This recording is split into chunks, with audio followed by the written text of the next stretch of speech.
తెలంగాణ మొత్తంలో ట్రాన్స్‌జెండర్స్ ఎంతమందుంటారు?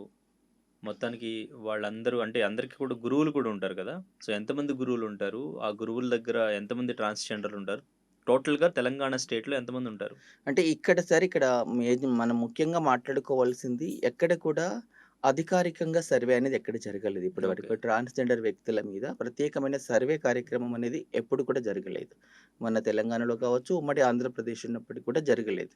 కానీ మనకు తెలంగాణ రాష్ట్రం ఏర్పడిన తర్వాత 14లో సమగ్ర కుటుంబ సర్వే అని ఒకటి చేశారు. ఆ సమగ్ర కుటుంబ సర్వేలో లెక్కలు గనుక చూసుకుంటే, మేము దాదాపు 50,000 మందిమి ఆ సర్వేలో ట్రాన్స్‌జెండర్ వ్యక్తులు ఉన్నట్టుగా ఆ సర్వే చెప్తుంది. అదెప్పుడు 2014లో. అప్పటికి సుప్రీం కోర్టు నుంచి మాకెలాంటి ఇప్పుడున్నటువంటి జడ్జిమెంట్ రాలేదు.